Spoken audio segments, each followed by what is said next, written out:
Dieu fit les animaux de la terre selon leur espèce, le bétail selon son espèce, et tous les reptiles de la terre selon leur espèce. Dieu vit que cela était bon. Faisons l'homme à notre image, selon notre ressemblance, et qu'il domine sur les poissons de la mer, sur les oiseaux du ciel, sur le bétail, tous les reptiles qui rampent sur la terre. Dieu créa l'homme à son image. Il le créa à l'image de Dieu. Il créa l'homme et la femme. Dieu les bénit, et Dieu leur dit, « Soyez féconds, multipliez, remplissez la terre, et dominez sur les poissons de la mer, sur les oiseaux du ciel, et sur tout animal qui se meut sur la terre. » Bonsoir et bienvenue dans ce 7e épisode de Il était une fois le monde. Mais bonsoir Sangara, encore une introduction biblique Sangara. Amen, encore une fois. Amen. Oui, effectivement. Une source inépuisable. Oui, effectivement. Donc on continue dans la Genèse puisque c'est un moment clé au niveau de ce que nous allons expliquer donc dans cette émission et dans les futures émissions. Donc on va si tu le veux bien Sangara faire un petit récapitulatif depuis le début parce que c'est vrai que on est parti sur des origines vraiment très très très lointaines au niveau des informations. Donc en fait dans les dernières émissions, on va dire dans les 6 premiers épisodes, nous vous avons donc exposé les origines de la vie, les origines de ce monde, les raisons pour lesquelles ce monde a été créé. Et donc nous sommes partis donc d'énergie créatrice qui serait arrivée sur la planète. On va résumer, on va aller vite. Donc à qui on a confié la mission de faire proliférer la vie, de développer la vie sur cette planète. Et ces énergies donc ont transgressé. Ces énergies ont utilisé des moyens un petit peu contre nature pour pouvoir faire avancer les choses un peu trop vite. Et nous en étions donc à la dernière émission au moment où justement l'instigateur, celui qui est comme Dieu, celui qu'on appelle l'archange Michael, donc celui qui est comme Dieu, cette énergie créatrice qui vient récolter ce qui avait été semé par le porteur de lumière, donc venez récolter. D'accord, donc Sangara, toi si tu veux faire un petit résumé aussi de tout ce qu'on avait parlé par rapport à ça. Oui, enfin, on a aussi également parlé des civilisations antédiluviennes, pré-adamiques, pardon. Oui, donc on a expliqué justement leurs défauts, le souci qu'elles ont eu en fait quand elles sont arrivées sur cette terre, parce qu'elles n'étaient pas dans la dimension dans laquelle nous sommes aujourd'hui, à savoir la 3 dimensions. Qu'après on est revenu rapidement là-dessus sur les différents conflits entre l'Atlantide, Mu, etc. Voilà. Oui, tout à fait. Voilà les conflits. Alors les conflits sont venus d'une chose très simple. C'est vrai qu'on n'a pas assez développé, je pense, là-dessus. Mais les conflits sont venus dans un premier temps du fait que certaines de ces entités avaient toujours le souvenir, avaient toujours ancré en elles le fait qu'il y avait, ce qui va devenir plus tard le Dieu unique, mais qu'il y avait quelqu'un à qui il fallait rendre, qui allait venir un jour collecter et qui n'ont pas, qui n'ont pas été déloyales. Voilà, qui n'ont pas suivi le chemin des autres entités qui, elles, sont rentrées dans une phase d'égoïsme et sont rentrées dans une phase de rébellion. De rébellion, exactement. Voilà, je cherchais le mot, merci. Donc voilà, ces énergies-là, donc, quand celui qui est comme Dieu est venu collecter, n'ont pas attendu ou n'ont pas rechigné à rendre ce qu'elles avaient, on va dire, ce qu'elles avaient cultivé sur cette planète. Voilà. Par contre, voilà, toute une faction de ce monde. Donc c'est vrai que, comme on l'a dit, certains l'ont donné de façon complètement naturelle, de façon complètement dévouée, et il a fallu trouver des subterfuges, on disait, pour pouvoir récupérer cette manne énergétique et toutes ces informations cumulées par les différentes incarnations des différentes espèces de ce monde. Donc, à partir de ce moment-là, il a fallu déjà dans un premier temps trouver ce fameux subterfuge, et tu l'avais très bien dit dans la dernière émission, parce que je l'ai réécouté, pour pouvoir intervenir au niveau multidimensionnel, pour pouvoir intervenir de façon, on va dire, énergétique et physique, il fallait, à ce moment-là, un corps. Il fallait le désavantage que peut-être avait Michael par rapport à Lucifer à ce moment-là, c'était qu'il n'avait pas de corps sur cette planète pour pouvoir intervenir. C'est-à-dire que tous les corps qui étaient créés, tous les dieux qui ont été créés, toutes les choses qui ont été créées sur cette planète l'avaient été à travers le porteur de lumière. Donc du coup, bien évidemment, des tendances à la rébellion pouvaient déjà germer dans d'autres corps. Donc il était très compliqué à ce moment-là de pouvoir intervenir. D'où les différents cataclysmes qui ont été créés justement pour récupérer énergétiquement, parce que évidemment, quand il y a eu les cataclysmes, il y a eu énormément de destruction, énormément d'espèces qui ont disparu, énormément de personnes qui ont, on avait dit un bon 98%, hein, c'est quand même énorme, de la planète qui avait été complètement, de la vie sur cette planète qui avait été complètement rasée. Et c'est à ce moment-là d'ailleurs que commençait la Genèse 1.2. La dernière fois que nous avons lu Genèse 1.2, la terre était informe. Alors ce qui a marqué dans la Bible, c'est la terre était informe. Mais en fait, quand vous faites la vraie traduction de l'hébreu au français ou de l'hébreu au latin, c'est la terre est devenue informe. D'accord ? Elle est devenue informe à cause des cataclysmes, des différents déluges, des différents on va dire des volcans, enfin toutes les plaques tectoniques qui ont été déchirées par rapport à cette guerre des cieux. D'ailleurs, si vous voulez des renseignements sur la guerre pour le royaume des cieux, je vous conseille de lire le livre d'Enoch. D'accord ? Il y a une version des 3 livres d'Enoch qui vous situe exactement sur cette période de guerre pour le royaume des cieux. C'est le livre, c'est le Nec plus ultra par rapport à ces choses-là. Si vous êtes bien sûr intéressé par cette vision des choses, par cette vision-là. Donc effectivement, beaucoup de l'énergie a été récupérée comme ça, donc grâce au cataclysme. Par contre, les autres énergies qui étaient rebelles, bien évidemment, n'ont pas voulu. Donc à ce moment-là, bien évidemment, d'autres espèces donc, ont subsisté, d'autres espèces ont survécu. Certaines espèces qu'on appellera plus tard les géants, dans la Bible, où les Néphélim, elles, vont subsister aussi. Donc c'est vrai que bon, les Néphélim, c'est encore autre chose. On va dire les Raphaïm. Je me suis trompé de terme. Les Raphaïm ont subsisté aussi. Donc c'est vrai que à un moment donné, Michael, pour pouvoir cultiver et collecter sa propre la lumière qu'il avait récoltée, l'énergie, les informations qu'il avait récoltées, va devoir créer sa propre lignée. C'est pour ça que depuis le départ, on vous parle de lignée pré-adamique et maintenant on va vous parler de lignée adamique. Voilà. C'est parce que là, on est dans le point, en fait, on est dans la transition entre l'ancien système et le nouveau système. Enfin, le système dans lequel on a vécu ces 8000 dernières années. Voilà. Donc, ce système, en fait, est un système de fragmentation, un système de, comment on pourrait dire ça en termes quand on raffine quelque chose. Tu as le terme, Sangara ? On épure. Voilà, d'épuration. Très bien, j'aime le mot. Oui, voilà. Le système d'épuration, de nettoyage des âmes ou de nettoyage des énergies. Le système dans lequel nous vivons, c'est ce qui a été créé et que les hindous ont appelé le système karmique. D'accord ? Le karma. D'accord ? Donc, on est passé de la loi du talion au système karmique. Voilà. Donc là, on rentre dans une phase d'épuration, de nettoyage, un peu comme un égout. Vous voyez, on vous expliquera ensuite le système karmique, mais il était important de nettoyer l'énergie qui avait été donc souillée et corrompue par le porteur de lumière et ses acolytes. D'accord ? Donc pour pouvoir, le meilleur moyen de pouvoir nettoyer ces énergies, bien, encore une fois, c'est par l'incarnation. L'incarnation dans ce monde qui permet à l'énergie d'être nettoyée, d'être purifiée et encore d'accumuler encore plus d'informations. Donc ça, c'était le plus important. Donc à ce moment-là, il a fallu faire une répartition de l'énergie collectée.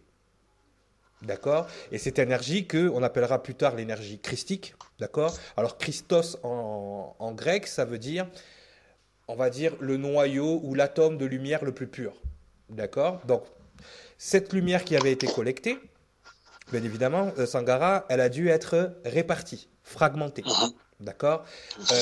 Donc là, on va commencer à parler des différentes dimensions qui peuvent exister, les différents plans, les différentes dimensions qui peuvent exister.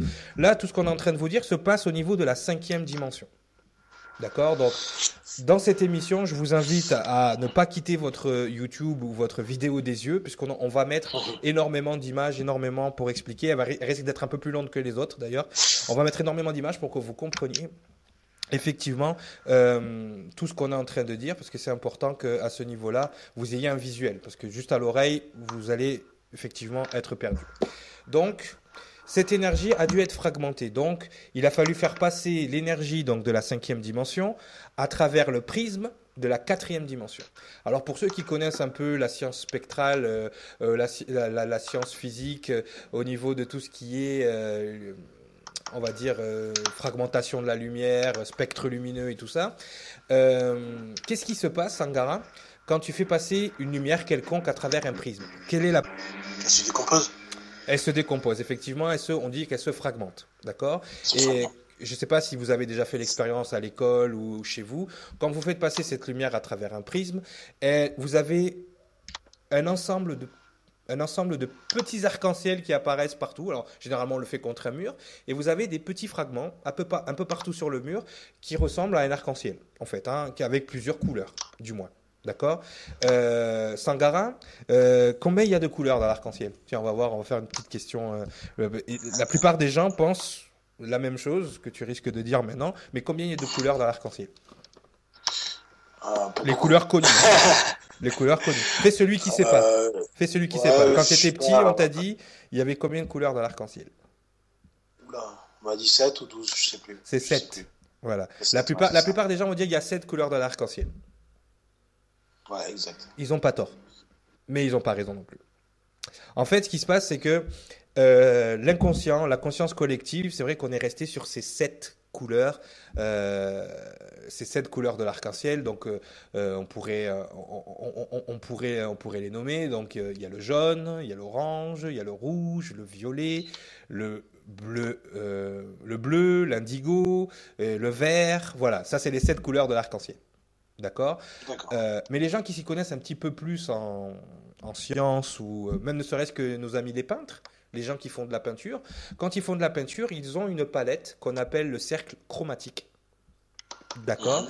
Et ce cercle chromatique leur indique en fait le nombre de couleurs qu'il y a. Et en fait, sur leur cercle chromatique, il y a 12 couleurs. C'est-à-dire que vous avez les couleurs primaires, les couleurs secondaires et les couleurs intermédiaires. Parce que bien évidemment, un spectre, ce n'est pas quelque chose de saccadé. Même si c'est fragmenté, entre chaque couleur, vous avez une nuance. D'accord? C'est-à-dire la nuance qui vous fait passer, par exemple, du jaune au jaune-orange à l'orange. Bien sûr. Voilà. Donc, en fait, il y a 12 couleurs. Et si tu veux, c'est pas une erreur. Mais ce lieu commun, il s'adapte absolument à toutes les choses dont on va parler dans les prochaines émissions. Mais si je te demande, par exemple, combien il y a de chakras dans un corps, tu vas me dire combien? Je ne pourrais pas te dire d'ailleurs. Je sais pas. Oui, c'est vrai. Aucune idée, tu vois. Donc, les gens pensent qu'il n'y a que 7 chakras dans un corps. Et on verra à l'avenir. Et tous les chakras ont une couleur de l'arc-en-ciel, d'ailleurs. Hein. Donc voilà. D'accord. Ils pensent qu'il y a 7 chakras. Les ufologues pensent qu'il y a 7 grandes races extraterrestres qui ont servi pour la création de l'homme de la Terre. Vous voyez, voilà. Les gens qui étudient l'ufologie pensent qu'il y en a 7. Et on pourrait décliner cette erreur, en fait, qui n'est pas une erreur en soi, mais on pourrait décliner ce lieu commun sur plein d'autres sujets. Et on reviendrait toujours qu'en fait, il y en a 7, mais aussi il y en a 12. D'accord? Mais pourquoi 7 en fait? Mais c'est parce que c'est les 7 couleurs visibles à l'œil. Quand tu justement tu fragmentes cette lumière, les 7 couleurs qui reviennent à l'œil. D'ailleurs, on verra que le chiffre 7 est prépondérant dans la numérologie mondiale, mais ça sera l'objet d'une autre émission, bien évidemment. Mais c'est vrai que ce chiffre 7 est prépondérant sur cette planète. D'accord? Donc c'est vrai que au niveau des couleurs, puisque là on en est sur la fragmentation pure de la lumière, au niveau des couleurs, c'est parce que c'est les 7 couleurs visibles, tout simplement. D'accord. D'accord? Après, on a parlé des nuances, et il y a aussi un rayon qu'on ne voit pas qui est tout ce qui va. D'ailleurs, on va mettre des images. Hein, vous verrez un spectre lumineux qui part de l'infrarouge aux ultraviolets. C'est vrai que les infrarouges et les ultraviolets, on les voit pas à l'œil nu, par exemple. Donc il y a tout un ensemble ensemble d'autres couleurs, il y a tout un ensemble d'autres choses qu'on ne voit pas. Donc on va revenir là-dessus, on va se reconcentrer. Donc il y aurait donc 7 couleurs. Et en fait, non, il y en a 12. D'accord? 12 grandes couleurs. Donc ils vont me dire, mais pourquoi tu me parles de couleurs? Tu es en train de parler de fragmentation de l'information, parce que le plus grand vecteur d'information qui existe, La lumière. c'est la lumière. D'accord? Donc c'est pour ça que dans tout ce qui est discours religieux ou discours spirituel, le mot lumière revient constamment. Mais en fait, si on pourrait développer le mot lumière quelque part, on pourrait voir qu'il a plusieurs sens. Et je pense que, bon, nous on le fait souvent, on fait un rapport scientifique, on fait un rapport mystique, un rapport spirituel, un rapport réel. La lumière, on pourrait appeler ça, on pourrait le synthétiser dans le mot information. Voilà. Donc quand cette information est scindée, elle se divise en 12.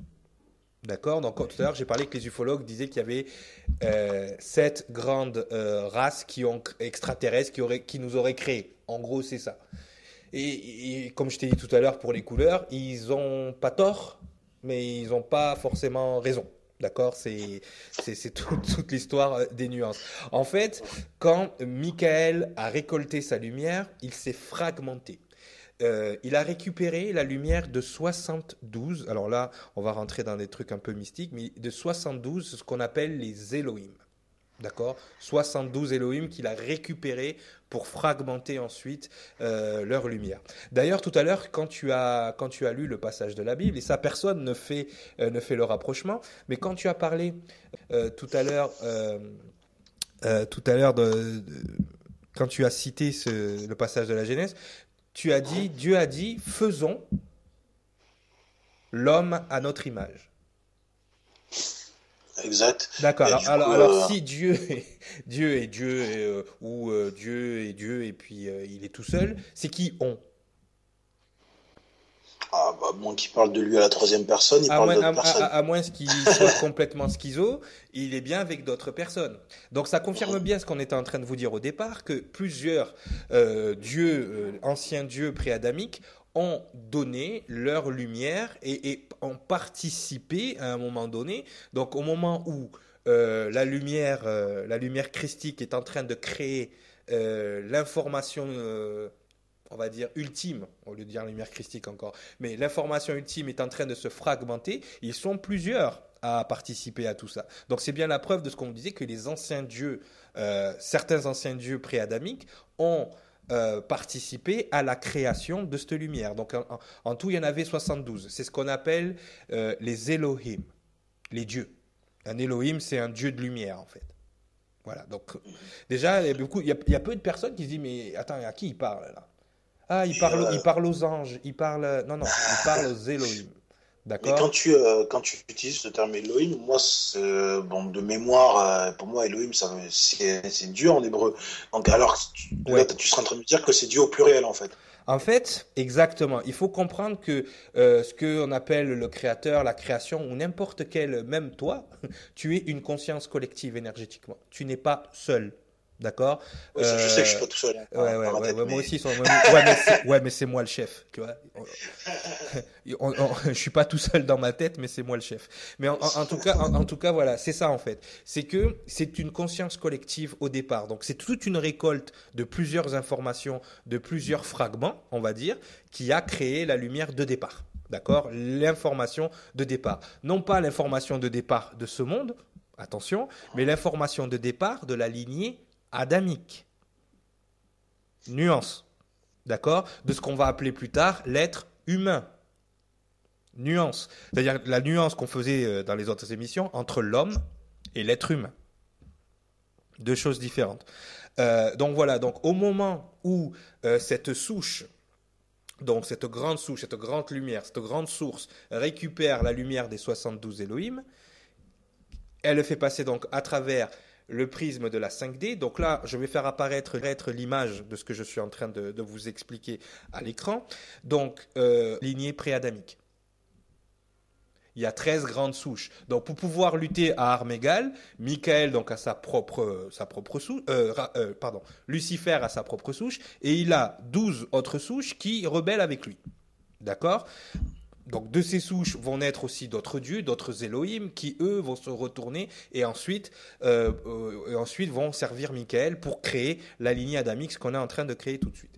Donc dans ces grands 12 archétypes, d'accord, si on leur donne un nom en hébreu, et là on va expliquer après, certaines choses par rapport à l'hébreu, mais si on leur donne les grands noms, on retombe sur les 12 grands archanges. D'accord? Donc, les 12 grands archanges, archétypes archanges, c'est la même chose en fait. Un archange, c'est une source génétique. C'est voilà, une source génétique en haut, on va dire, de la hiérarchie énergétique. Donc, les 12 grands archanges sont Métatron, Raziel, Tzfakiel, Tzakiel, Kamaël, Raphaël, Aniel, Michael lui-même, Gabriel, Uriel, Sandalphon et Jophiel. Voilà. Les 9 premiers que j'ai cités composent les 9 cœurs angéliques. Alors attention, ça c'est très important. Parce que beaucoup me demandent, mais c'est quoi la différence entre un être de lumière, un ange, un Elohim, toutes ces choses-là.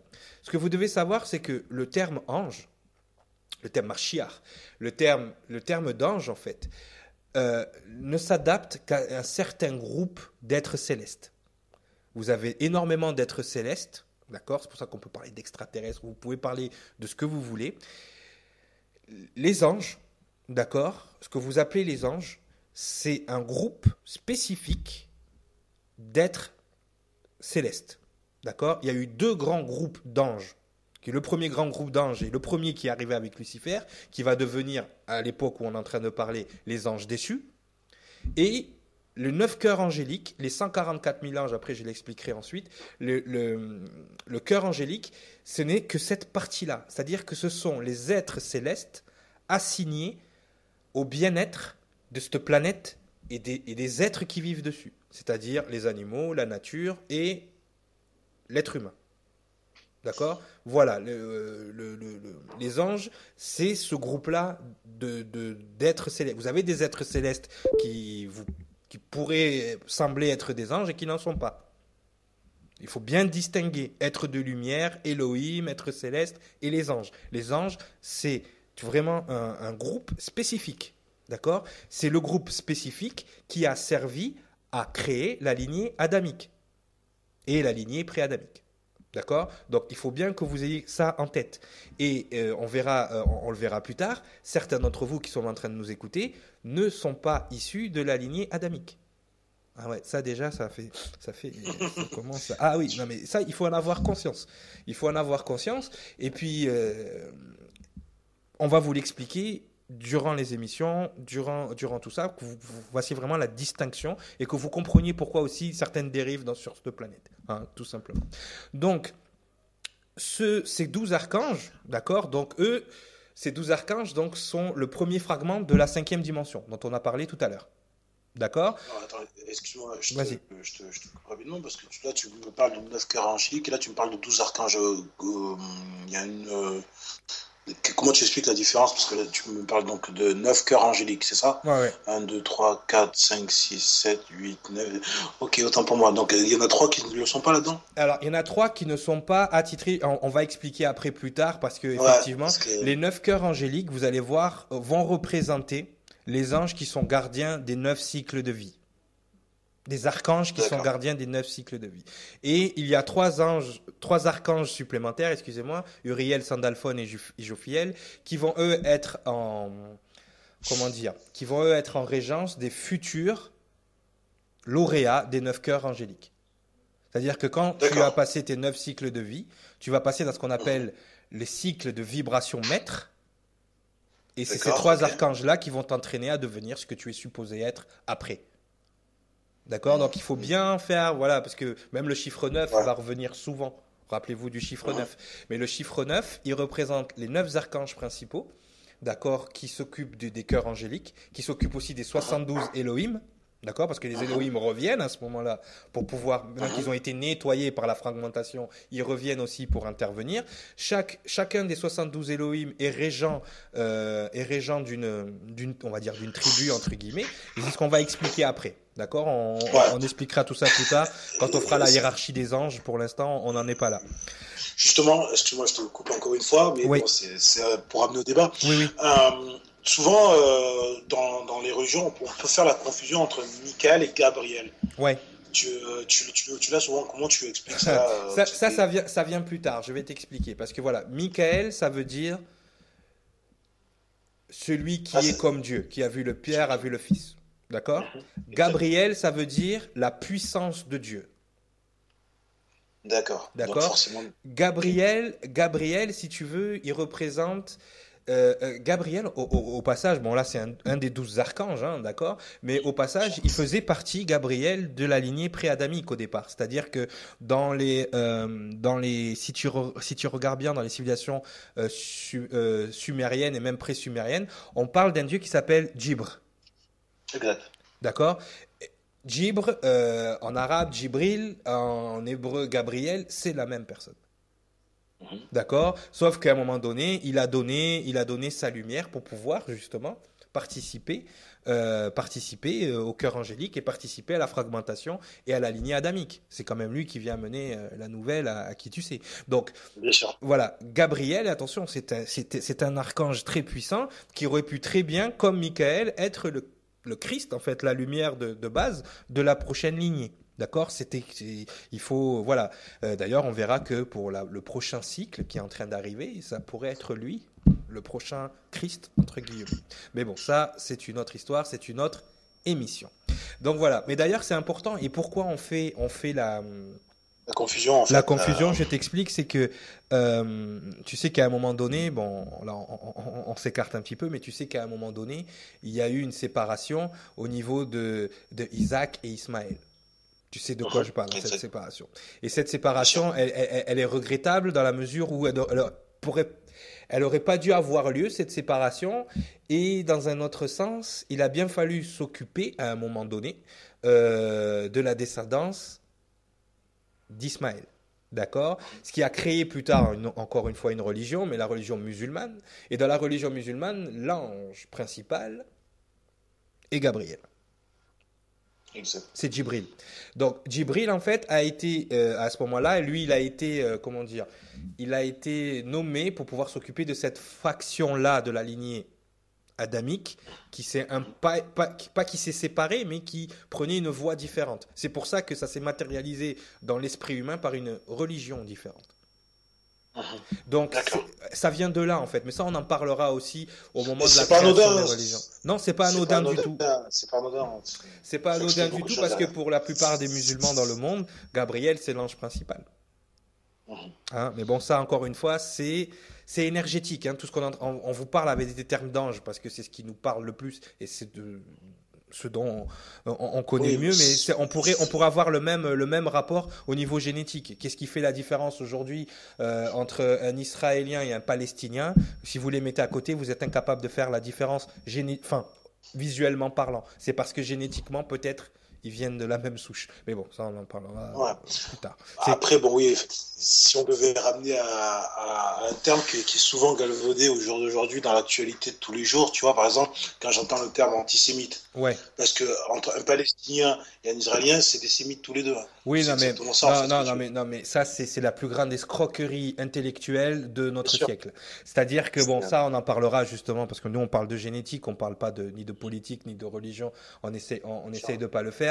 Mais le terme en lui-même est une vaste fumisterie qui ne se base que sur l'ignorance des gens. Et vous verrez qu'une fois que vous allez comprendre et apprendre ce qu'on est en train de vous expliquer là en ce moment, vous verrez que vous ne vous laisserez plus avoir par ce terme.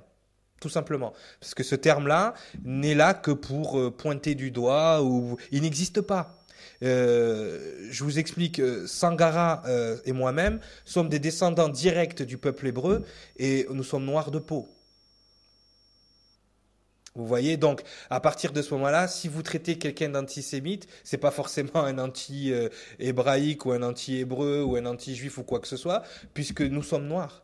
On n'est même pas directement sémites. Vous voyez? Donc ça n'a rien à voir. On peut être descendant du peuple hébreu et ne pas être juif. Juif encore jusqu'à ce que si je me souviens, c'est une religion, c'est pas une race.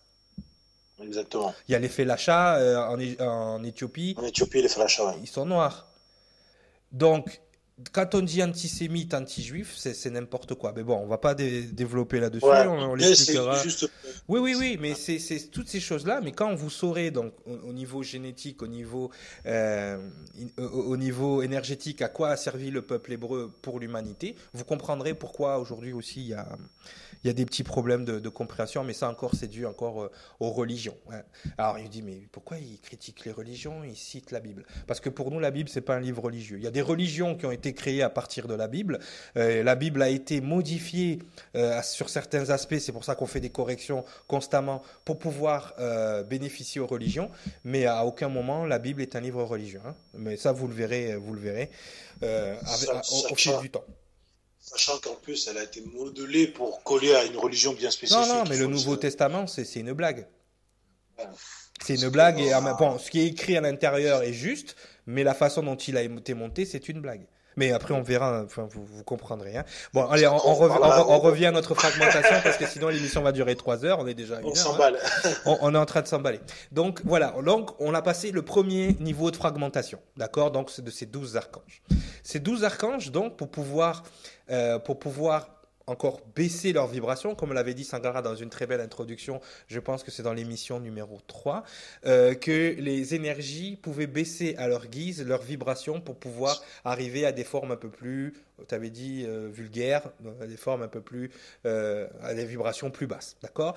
Donc, il va falloir encore se fragmenter, parce que l'énergie d'un archange, si on devrait parler en astrophysique, parce que là on peut adapter ce que je suis en train de vous dire à l'astrophysique, l'énergie d'un archange, c'est l'énergie d'une constellation, énergétiquement parlant. Alors on vous a souvent dit que vous étiez de la poussière d'étoiles, ça va faire du sens là avec ce qu'on est en train de vous expliquer. Mais de quoi tu parles, les archanges, les constellations? Il y a 12 archanges. Il y a combien de constellations dans le zodiaque? 12. Voilà, cherchez pas plus loin. Les 12 constellations du zodiaque. Il y a combien de mois dans une année? 12. Voilà. Il y a combien d'heures dans un cadran d'une horloge? 12. Alors, cherchez pas plus loin. Tout est lié, d'accord? Donc, vous avez les 12 archanges, en fait, c'est les grandes 12 constellations du zodiaque, d'accord? Donc, l'énergie de toutes ces constellations, c'est quand même énorme, ça ne peut pas contenir dans un corps d'être humain, on est d'accord, sinon il explose. Oh, c'est sûr. Hein? Si, dans les chevaliers du zodiaque. Ouais, mais bon, donc ça c'est autre chose. Donc on passe donc les 12 archanges, donc il va falloir qu'ils baissent leur vibration pour pouvoir arriver le plus proche de ce que peut être un homme. Et donc on va rentrer dans ce qu'on appelle la 4e dimension. Et c'est dans cette fameuse 4e dimension que tout le nettoyage, l'épuration dont tu as parlé tout à l'heure, j'aime bien le mot, l'épuration, le raffinage, je ne sais même pas si c'est un mot, mais je le dis, c'est pas grave, j'invente des mots, que c'est à ce niveau-là que tout va se faire. Et c'est à ce niveau-là qu'il va y avoir une autre fragmentation. C'est-à-dire qu'à chaque archange va être donné 1000 sources. D'accord? Donc on a 12 000 sources qui vont apparaître. 12 tribus. 12 signes du zodiaque. Il y a combien de tribus dans les tribus d'Israël? 13. 12. 13. 12. 13. Voilà, bon, hein, tu peux.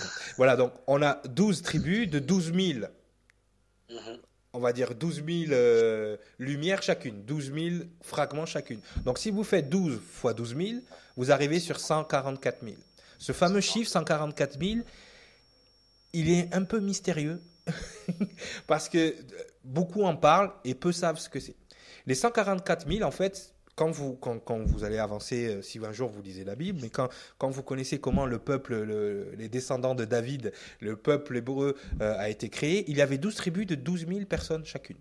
Ces 12 000 personnes, en fait, on vous a parlé tout à l'heure les 9 cœurs angéliques, les 72 Elohim. Chaque Elohim, donc, avec 1000 souches génétiques différentes. D'accord? Ces 1000 souches génétiques différentes, on leur a donné ce qu'on appelle un bachert. Le bachert, en fait, alors ça, c'est un autre mot qui est galvaudé, c'est l'âme sœur, en fait. D'accord, on vous a dit que la vraie âme sœur, c'était vous-même dans les 2 premières émissions, mais c'est votre contrepartie divine. C'est-à-dire qu'au 72, on va dire, énergie masculine, on a donné 72 énergies féminines. Donc multiplié par 1000, 72 000, plus 72 000, ça fait aussi 144 000. D'accord. Donc c'est pour ça que vous avez chacun dans le monde, quelque part, une énergie qui est faite pour vous, et ça aussi, on en parlera plus tard. Donc c'est 144 000 fragments. D'accord, c'est 144 000 fragments au départ, c'est 144 000 containers, on va parler de containers de lumière et d'information. C'est eux qui vont se fragmenter, c'est ces anges-là, donc les anges, ce que vous appelez les anges, c'est ces 144 000 containers, ces 144 000 lumières qui vont se fragmenter. D'accord, pour donner la lignée adamique. Alors, en se fragmentant, ils vont passer dans la dimension dans laquelle on vit aujourd'hui, la dimension 3D qui a été créée par Lucifer, d'accord. Cette dimension 3D, c'est la dimension dans laquelle vous vivez, où il y a 3 dimensions, une longueur, une largeur, une hauteur, et le temps n'a qu'un sens. D'accord. Donc ça, c'est la dimension dans laquelle on vit, et c'est grâce à ces 144 000 fragments, d'accord, que Michael et les Elohim récupérer de la lumière sur voilà, ils vont Terre. voilà, c'est avec ces fragments génétiques, c'est avec cette quintessence génétique qu'ils vont créer celui que l'on appelle Adam. D'accord? Donc Adam, il représente quoi? Il représente la compilation, on va dire le fragment, l'hologramme. Hein, le mot hologramme est important. Quand la lumière se fragmente, elle se fragmente en un hologramme. Un hologramme, c'est quoi? Un hologramme, c'est une version lumineuse plus petite qui a les mêmes caractéristiques que la source. D'accord? Alors je répète.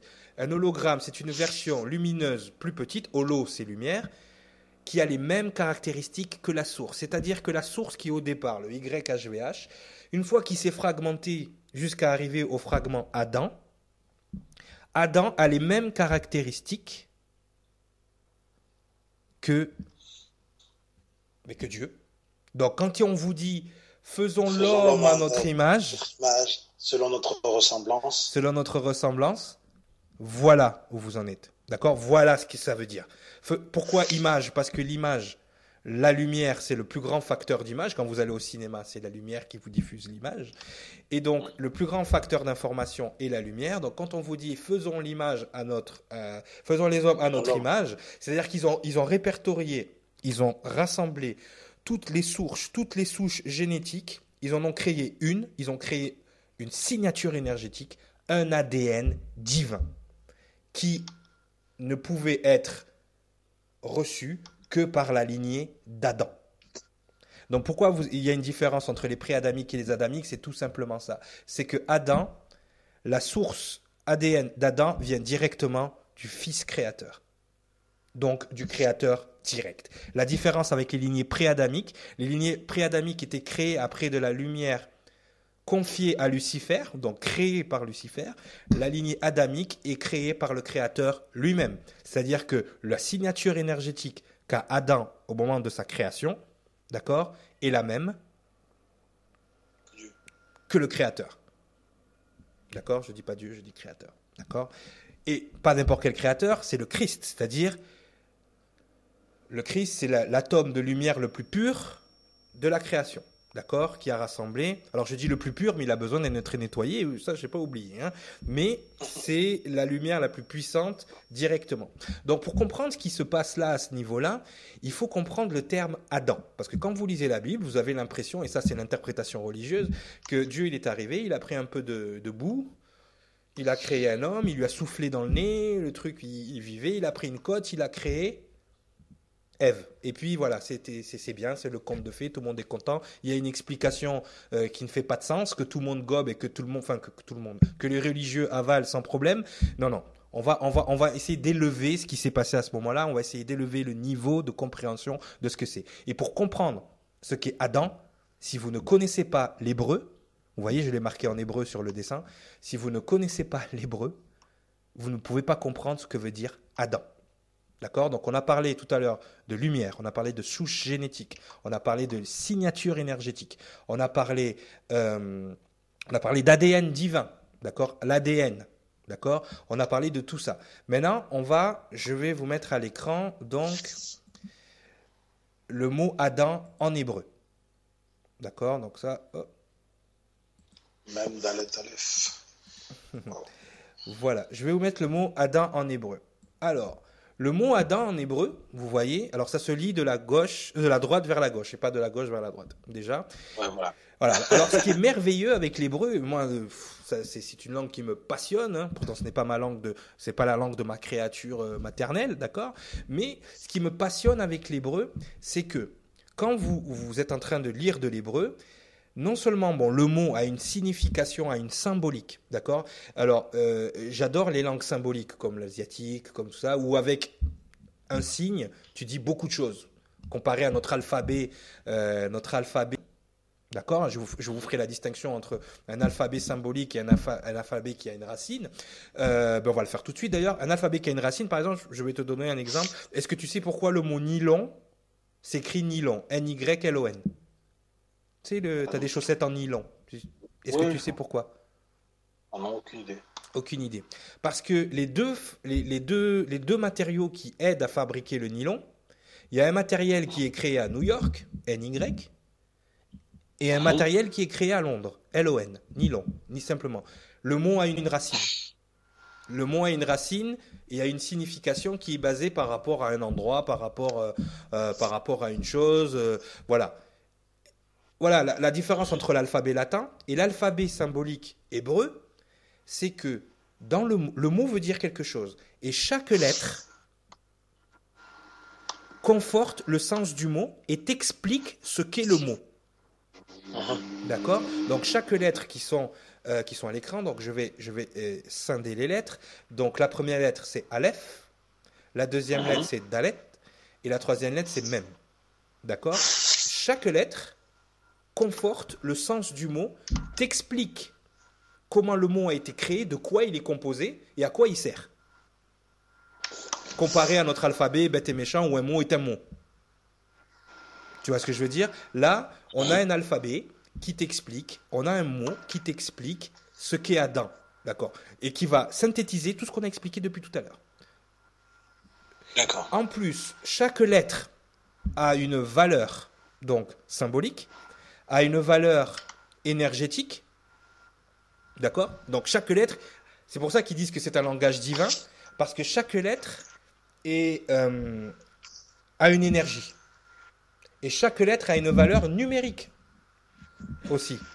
D'accord? Donc et vous allez voir, moi, chaque fois que je décortique un truc en hébreu, j'hallucine.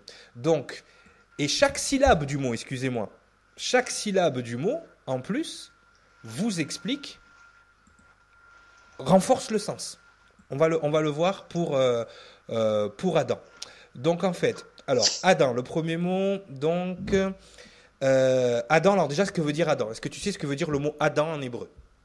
Tout simplement. Non, tout simplement non. Être humain. D'accord. L'humain, l'homme, l'homme. D'accord? Donc, quand tu lis la Bible, on te dit que c'est le premier homme qui existait. D'accord. D'accord? C'est le premier homme, parce que c'est le premier homme qui a été créé. Donc, pour les gens, pour les religieux, tout ce que dit la science et Darwin, c'est n'importe quoi. Pour les créationnistes. Et le premier homme a été créé par Dieu. D'accord? Et voilà, c'est tout. Voilà, c'est l'homme, c'est le premier. Et tu vas voir pourquoi ils font cette confusion. D'accord?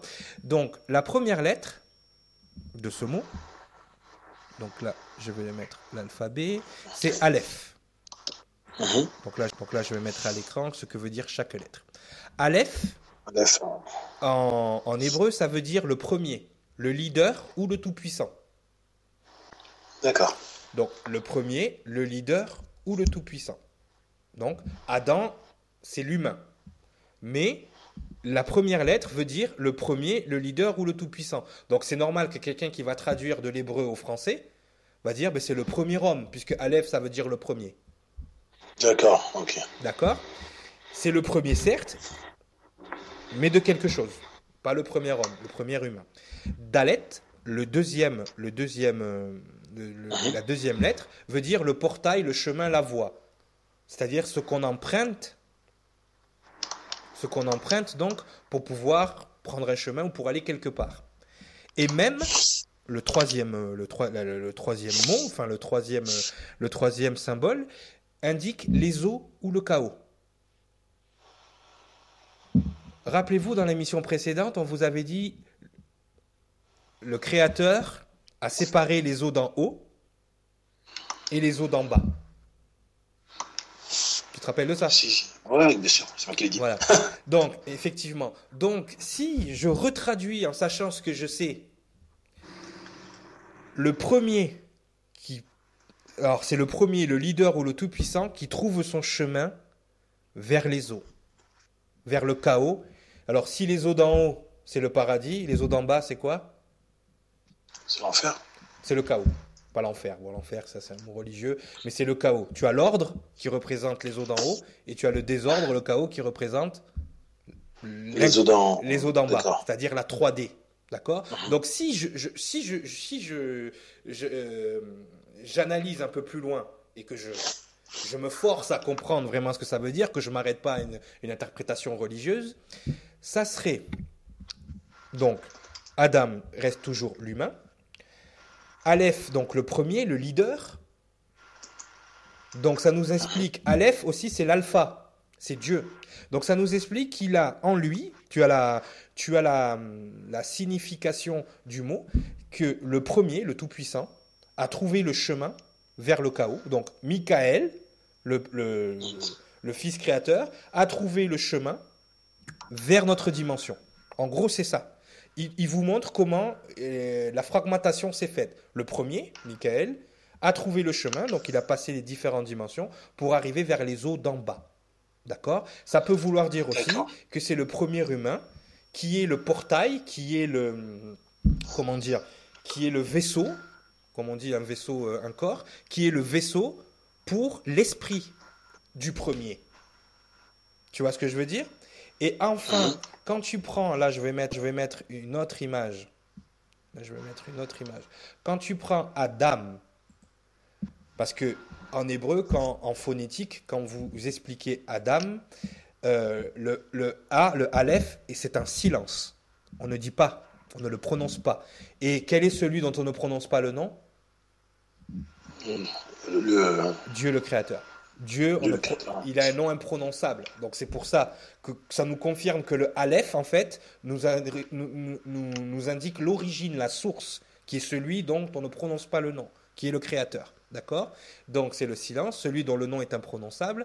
Et Dam, en hébreu, tu sais ce que ça veut dire? Sang. C'est le sang. Voilà, le sang du... Okay. C'est le sang. Donc quand on dit que ton nom soit sanctifié,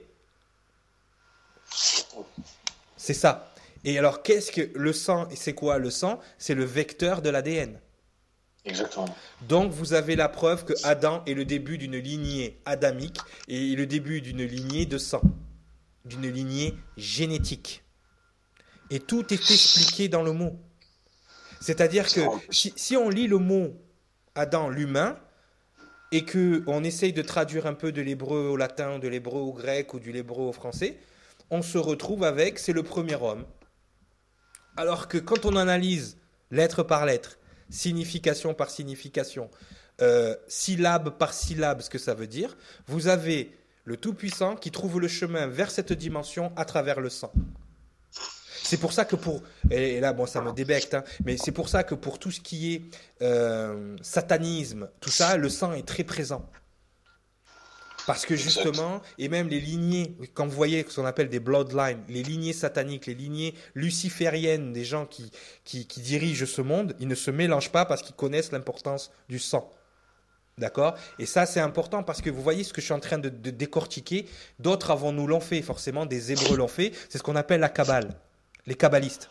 Les kabbalistes, ils ont la même information que je suis en train de vous donner. C'est même certains qui sont en train d'écouter disent ah mais il ne fait que citer la Kabbale. Non non, je ne cite pas la Kabbale. La Kabbale, ils ont utilisé de façon négative ce que je suis en train de vous dire, ce que je suis en train de découvrir. Vous avez deux façons de l'utiliser. Vous avez une façon altruiste de l'utiliser pour le bien des gens, et vous avez une façon égoïste de l'utiliser pour votre bien à vous. D'accord? Donc ça, il faut faire extrêmement attention là-dessus. Et d'ailleurs, on va arriver sur la valeur. Je t'ai dit que ce mot-là avait aussi une valeur numérique. On va arriver sur la version donc. euh, alors là, on va faire un petit peu de numérologie, de la gématrie. D'ailleurs, chaque Une lettre valeur. a une valeur numérique, d'accord? Euh, donc attention, parce que la numérologie aussi, hein, la numérologie kabbaliste est très dangereuse, mal utilisée, c'est très puissant. Ce que je suis en train de vous donner comme savoir, il est extrêmement puissant. C'est un savoir divin, c'est un savoir, il faut faire extrêmement attention comment vous utilisez après ce savoir, d'accord? Je tiens à dire que nous sommes du côté des gens qui sont altruistes. Hein, pas des gens qui sont égoïstes. Parce que ce soit la franc-maçonnerie, que ce soit la Kabbale, que ce soit absolument tout, tous les sociétés un peu occultes hein, qui se servent de ça. Parce que ce qui est important que vous sachiez, c'est que on vous fait croire que tout ça n'existe pas pour la simple et bonne raison que eux l'utilisent eux-mêmes. D'accord? Mais ça, on fera aussi une émission là-dessus sur CCN avec les spécialistes du fait. Mais vous devez savoir que oui, à ce niveau-là, c'est très puissant comme savoir. Donc, il faut faire très attention. Donc là, je mets à l'image donc la numérologie du mot. Donc, Aleph, c'est le 1, toujours le 1. Ouais. Hein, donc, même dans la Premier. numérologie, vous avez c'est le premier, le tout haut, le puissant. D'accord? Dalet, c'est le 4. Mhm. Donc, en numérologie et dans les chemins de vie représente le travail. Donc, ça nous dit ce que ça fait aussi. Tu vois? Ça nous dit ce que ça fait. C'est le 4. Et même, c'est 40. D'accord? Quand tu fais la numérologie, c'est-à-dire que tu additionnes tous les chiffres de du mot, vous voyez que chaque mot a une valeur numérique, vous tombez sur quel chiffre à la fin? Le chiffre 9. 1 plus Une 9, 4. ouais, sur 9. Je vous ai dit que le 9 était important. Le 9, dans toutes les civilisations qui utilisent les chemins de vie et qui utilisent le système karmique, le 9 dans votre système karmique, c'est l'ascension, c'est l'accomplissement, c'est le plus haut niveau d'altruisme. Donc en fait, ça vous dit ce qu'en plus Adam est venu faire. Il est venu atteindre le plus grand niveau d'altruisme, le niveau de l'ascension. Et de la lignée D'accord. adamique, au bout de 72 incarnations, de Adam jusqu'à Yeshua, c'est Yeshua qui a atteint le niveau 9 de l'accomplissement, le plus haut niveau d'altruisme. C'est pour ça qu'il est considéré pour beaucoup comme Jésus le Christ, d'accord? Mais c'est parce qu'il y a une raison là-dessus, on vous l'expliquera plus tard, mais il a atteint ce niveau-là d'accomplissement. Bouddha a atteint aussi ce niveau d'accomplissement, hein. C'est ce qu'ils appellent eux le nirvana, hein. Donc, il faut que vous compreniez que ça, c'est le chemin. C'est ce que chaque fragment est venu faire sur cette planète. Atteindre le plus haut niveau d'altruisme. Donc, tu as vu l'hébreu commencer comparé Ouais, à la traduction qu'on pourrait avoir d'un mot en latin ou en grec, qui sont des mots à racines, l'hébreu te donne une valeur donc numérique du mot, il te donne l'énergie du mot, il t'explique ce que c'est, et chaque lettre t'explique de quoi il est composé. Il y a un autre langage qu'on utilise au jour d'aujourd'hui qui est comme ça. D'après toi, c'est quoi? On l'utilise au jour d'aujourd'hui? Ouais, on l'utilise, on l'a utilisé à l'école, il y a des gens qui l'utilisent tous les jours. Ils utilisent la même forme de langage. Là, tu me poses une colle. Ah. Depuis tout à l'heure, on parle de génétique, on parle Ouais, d'ADN. ouais, d'accord, des maths? Non, je sais pas. Ouais, t'es pas loin. De la chimie. La chimie, d'accord. Quand tu Oui, mais vois, ça fait plein de quand tu parties. vois la molécule écrite H2O, Ouais, ça ouais, t'explique c'est quoi? Quand tu vois H2O, tu sais ouais, c'est quoi l'H2O? et oxygène. Ouais, Voilà, c'est quoi l'H2O? c'est l'eau. C'est de l'eau. Voilà. Alors, quand tu vois le H2O, tu sais que c'est de l'eau. Comme quand tu vois le signe d'Adam, tu sais que c'est l'humain. Oui, Et, mais quand tu sais que c'est de l'hydrogène et de et l'oxygène. voilà. Et Alors, quand tu regardes chaque lettre, ça ok. t'indique le nombre d'atomes d'hydrogène, le nombre d'atomes d'oxygène, et ça te dit le tout à quoi ça sert et ce que c'est. Eh bien, le langage hébreu n'est ni plus ni moins qu'un langage génétique, chimique et astrophysique. Tout Ah, simplement. c'est pas- Et ça, et c'est énorme. mais C'est grave. énorme. Ça veut dire que les gens qui ont traduit la Bible et les gens qui savaient pas ça ou qui l'ont pas utilisé de cette façon-là, ils n'ont qu'un niveau de compréhension de ce qui a été écrit. Un seul. D'accord, ouais. C'est le niveau littéraire. Voilà une traduction littéraire mais sans explication de texte en fait. Et voilà, donc ça c'est important que les gens comprennent que oui, la Bible ça a l'air fou, le gars il a transformé l'eau en vin, l'autre il est arrivé, il a marché sur l'eau, il a fait... Si vous traduisez mot par mot, lettre par lettre, que vous prenez le sens vraiment de ce qui a écrit, là, à ce moment-là, bam, ça prend un autre sens différent. Quand vous comprenez que le mot même, qui est le mot esprit, qui est le mot eau, qui est le mot chaos, quand il est utilisé dans la Bible, c'est pareil. Quand il a dit faisons l'homme à notre image et avec notre forme, il a dit Betzral menu kid mutenu. Ça a été traduit faisons les hommes à notre image et selon notre grandeur. Non, non. Avec notre image, donc c'est avec notre lumière, avec notre souche génétique, avec toutes nos souches génétiques, et avec notre forme, c'est ce qui avait été créé sur la planète, donc la matière. Tu vois? Donc à partir de là, c'est important que les gens fassent ce chemin pour comprendre ce qui va se passer ensuite. Parce que là, on est à l'aube, on est au départ de ce qui va être plus tard le système karmique. Le système karmique n'est pas encore en place. Pendant des milliers d'années, pendant le temps que le peuple hébreu raffine. D'accord, on parlera ensuite de l'évolution du peuple hébreu. Mais le temps que le peuple hébreu raffine cette lumière, raffine cette information, raffine ce patrimoine génétique, d'accord, le temps que ça se fasse, il y a eu un moment précis, on en parlera, ça sera le sujet de la prochaine émission, il y a un moment précis qui est marqué dans la Bible par la circoncision sur le mont Sinaï avec Moïse. D'accord. La circoncision, tout le monde pense, et là je vous fais on vous fait un petit spoiler pour la prochaine émission. La circoncision, tout le monde pense que c'est couper le prépuce d'un enfant, d'un nouveau-né, ou d'un enfant, peu importe. Alors oui, c'est ça c'est le sceau, c'est ce qui marque un enfant capable d'accueillir la lignée adamique, donc c'est comme ça qu'on l'est marqué. Mais la circoncision, c'est la séparation, d'accord, pour ne plus que l'énergie soit corrompue, la séparation de l'ego, émission numéro 1, et la séparation de l'âme, émission numéro 2.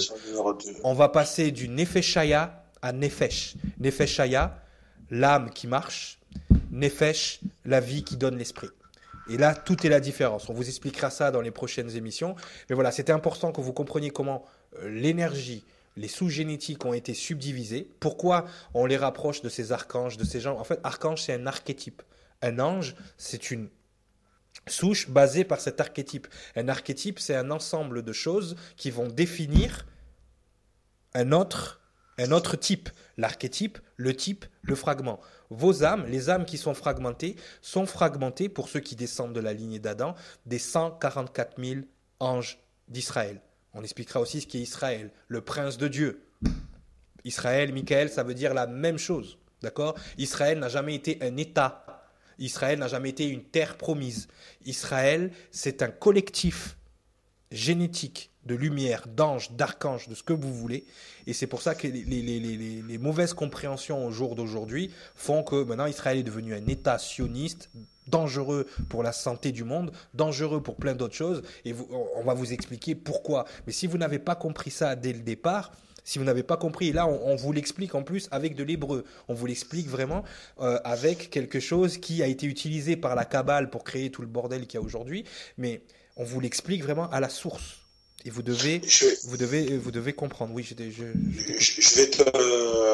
rebondir sur ce que tu dis par rapport à la Kabbale. Oui. Parce que moi, pendant mes recherches, donc je me suis un peu renseigné là-dessus. Mm-hmm. Je vais te donner un petit peu si tu me le permets, je vais citer la doctrine de la Kabbale. Oui. Et elle va expliquer tout ce que tu viens d'expliquer. Oui, oui. Le mal et les catastrophes sont des facteurs endémiques du processus de création. Sans mal, il ne peut y avoir de bien. Sans destruction, la création ne peut pas s'accomplir. Ils disent la même chose, mais ils le détournent. Ils le détournent. Parce qu'en fait, ils justifient exactement. Il faut faire très attention. Ils justifient. Parce que l'ordre ne peut pas exister sans le chaos. Ça ne veut pas dire qu'il faut créer du chaos. Le chaos existe déjà.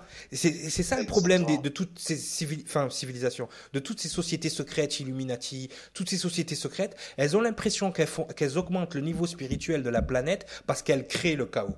Mais elles ont été conçues dès le départ pour créer le chaos. Mais ce chaos-là, il n'a pas besoin d'exister. Enfin, il n'a pas besoin d'être créé. Il est déjà là. Cette planète est un chaos constant. Elle a été créée à partir du chaos. À la seconde où vous sortez du ventre de votre mère, vous respirez, vous pleurez, vous criez. La douleur est incroyable. À la seconde, il faut que vous mangiez, il faut que vous respiriez pour pouvoir vivre. Rien que ça, c'est une planète hostile. On vit sur une planète hostile. C'est pour ça que les animaux les animaux nous donnent des leçons de vie, de comment vivre entre nous. Parce que eux, bon, ils sont encore soumis à la loi du talion, à la loi de la nature. C'est la loi du plus fort, œil pour œil, dent pour dent. D'accord? Il y a les prédateurs, ceux qui mangent et ceux qui se font manger. Mais bon, à un moment donné, puisqu'on est supposément des êtres plus évolués, plus intelligents, il faut comprendre, d'accord, que nous sommes le chaos dès le départ. Notre corps est en chaos, on le purifie, on l'améliore, on fait du sport, on mange bien, on peut faire en sorte que le corps soit sain, mais dès le départ, il n'est pas sain. Tout ce qui est attrait au corps n'a pas quelque chose de sain immédiatement. C'est ce que nous en faisons qui est sain. Et ça, c'est important. C'est très bien que tu aies lu ce truc-là. Les doctrines Illuminati, les doctrines franc-maçonnes qui sont d'illuminer le monde en créant le chaos. Je suis désolé, le chaos, il existe déjà. On n'a pas besoin de le créer. On a juste besoin, nous, d'être altruistes, de nettoyer et de rendre ce monde meilleur. C'est pour ça qu'on est là. Adam, celui qui trouve le chemin vers les eaux, qui trouve le chemin vers l'esprit. On n'est pas là pour trouver le chemin vers les crédits immobiliers, TPMP, je sais pas moi, les émissions d'Arthur. On n'est pas là pour ça, les gens là. Vous croyez que vous avez vu les conditions stoichiométriques qui ont été pour concevoir ce monde? La distance au soleil, les gaz qui sont là, les abeilles qui font la pollinaison, absolument, les plantes qui font la photosynthèse. Vous pensez que toute cette mécanique merveilleuse que la création nous a mis à profit, c'est pour aller voter pour François Hollande? Mais réveillez-vous, les gens. Vous êtes là pour autre chose. Et c'est écrit depuis le départ. Il faut juste savoir. C'est clair. Voilà, il faut arrêter de s'indexer. T'as voté, t'as pas voté, t'es à droite, t'es à gauche, t'es chrétien, t'es musulman, t'es juif, t'es antisémite. Ça suffit. Là, on va vous expliquer depuis le départ comment ça fonctionne. Et ensuite, vous verrez par vous-même. Hein, pour ceux qui ont la lumière, pour ceux qui ont, on va dire, ce qu'il faut pour comprendre et appliquer ce qu'on est en train de vous apprendre, votre vie va changer du tout au tout. Voilà, Sangara, est-ce que tu as quelque chose à rajouter? On a fait une bonne petite heure et demie. Hein. Mais bon, je savais que ça allait être un peu plus long. Non, j'ai rien à rajouter. Tu as tout résumé. Effectivement, donc tu t'expliquais donc voilà, les doctrines, que ce soit de la Kabbale, des Illuminati qui sont les mêmes. Hein, j'aurais pu vous la dire. Hein, c'est l'ordre. Mais de toute façon, les Illuminati ou la franc-maçonnerie, c'est des kabbalistes revus et refaits à l'européenne. Hein. Il ne faut pas chercher. C'est la même chose. Donc, surtout, n'allez pas chercher ces réponses-là dans des êtres ou des personnes négatives drapées sous de la blancheur nacrée, de la pureté, de la gentillesse, etc. Non, mais c'est vrai qu'il y a des gens, des fois, ils me disent, mais tu imagines le discours que tu tiens, les choses que tu nous enseignes, on peut les retrouver dans des choses négatives, sataniques, kabbalistes, francs-maçons. Je leur ai dit, attends, l'information, c'est la même pour tout le monde. C'est ce que tu en fais qui compte. Est-ce que tu le fais pour les autres ou tu le fais pour toi? Ces gens-là, ils font ça pour eux. Tu as l'égoïsme et l'altruisme. T'as pas de choix. Quand tu arrives sur cette planète, quand tu connais les 9 cycles d'ascension, tu arrives du 1 au 9. Le 9 est le plus grand, l'accomplissement. Mais au début, tu es un 1 quand tu t'incarnes. D'accord? Eh bien, tu es dans l'égoïsme. Et quand tu arrives à 9, eh bien, tu es dans l'altruisme. C'est tout. Il ne faut pas chercher. Les 9 cycles karmiques qui ont été créés, c'est pour nettoyer ça et pour te faire évoluer. Si tu n'es pas capable d'appliquer ça, eh ben, tu vas tourner comme un hamster dans une roue. Toutes tes incarnations, tu vas être là et tu vas servir à rien. Voilà. Moi et Sangara, nous, on est passé par là. On est revenu ici pour vous enseigner tout ça. Mais nous, nos 9 cycles, ça fait longtemps qu'on les a passés. Et si on est capable de vous donner cet enseignement, si on est capable, nous, de l'appliquer ou de même ne serait-ce que de le comprendre, c'est parce que justement, on est passé par là et grâce, on va dire grâce à Dieu ou grâce au Créateur ou grâce à la nature, ce que vous voulez, on est capable de s'en rappeler et on est capable, d'accord, de voir les détails. Parce qu'on a outrepassé, on a transcendé ce que vous appelez l'ego, en fait. Voilà. Et quand vous serez capable de transcender l'ego, c'est-à-dire votre programmation, toutes ces choses-là, elles seront claires et précises pour vous parce que ce que l'on sait, si on le sait, vous le savez vous aussi. C'est juste que vous l'avez oublié, c'est juste que ça dort quelque part. Voilà. Ok, C'est une bonne émission. Eh ben écoute, hein, je pense que c'était vachement technique, mais rassurez-vous, hein, il y a des images qui qui vont suivre. Donc voilà, donc toujours sur CCN, d'accord, CCN Conscious Consumer Network. On n'a pas encore le lien qui a été réduit, donc on est toujours sur french.consciousconsumernetwork.tv. Bientôt, il va devenir ccn.world. C'est toujours en cours de transition. Il y a des émissions qui vont apparaître aussi, donc on a la chance d'animer une émission avec la médium Claire Thomas, l'énergéticienne Amira Corinne Riot, Sangara aussi qui sera parmi nous. Une émission qui s'appelle Les Chroniques de la Liberté, et où on reprendra tous les faits d'actualité, tous les articles aussi qui sont diffusés sur le média alternatif CCN. Amira aussi a sa propre émission qui s'appelle Les Pionniers du Nouveau Monde. Donc vous avez de quoi faire. Sur le site CCN, vous avez tout pour la santé, pour avoir une consommation consciente, pour avoir aussi une vue de l'actualité autre que celle que les médias classiques vous donnent, donc avoir une vision consciente aussi de ce qui se passe dans l'actualité, ne pas vous laisser endormir et aveugler par des éditoriaux et des journalistes peu scrupuleux de la vraie information. Voilà, Sangara, est-ce que toi tu as quelque chose à rajouter? Ton actualité, ton livre, c'en est où? Qu'est-ce qu'on fait? Où est-ce qu'on va? Non, on y va tout doucement. Ça va arriver pour l'été, hein. Avant ou après, on verra, mais ça sera aux alentours de l'été en tout cas. Et également, donc celle de mon livre, Les Chroniques de la Liberté, que ça indique quelque chose comme titre. Ouais. Voilà, donc. C'est tellement beau comme titre, il fallait qu'on le prenne pour l'émission. On n'avait pas le choix. Voilà, je sais pas comment je l'ai eu celui-là, mais il est venu tout seul. Peut-être un souvenir passé qui est revenu. Et voilà, donc justement, je voulais juste apporter un petit peu, parce que tu parlais d'actualité, et c'est vrai qu'actuellement, on est en train d'assister à un phénomène assez intéressant du côté de nos amis de la NASA et de la communauté scientifique, qui de plus en plus, en fait, nous disent que, voilà, la NASA nous dit que avant 2025, ils pourront prouver que les extraterrestres existent. Les scientifiques nous disent que, voilà, ils reçoivent des messages à ne plus savoir quoi en décrypter venant d'ailleurs. Voilà, je suis un peu perplexe parce que tout ça, voilà quoi. Ben écoute, on est passé du pauvre Jean-Claude Bourré il y a quelques années qui se faisait rironner, hein, les gens rigolaient, hein. Les gens rigolaient. Il y a Jimmy, je me rappelle jamais de son nom de famille à ce monsieur, qui a œuvré pour justement faire connaître, pour justement faire connaître toutes les informations et tout ce qui avait été autour de l'ufologie, à partir sur des plateaux télé, à se faire rironner sur des émissions comme Ciel Montmardi, choses comme ça. Et aujourd'hui, on est devant un phénomène où, alors oui, ils existent, mais on va vous le dire bientôt. Mais les gens, soyez pas dupes, hein, ça fait 70 ans qu'ils ont déjà récolté tout ce qu'ils ont pu, au niveau artefact, au niveau appareil, au niveau... Voilà. Bah après, les gens qui nous écoutent sont certainement au courant de tout ça.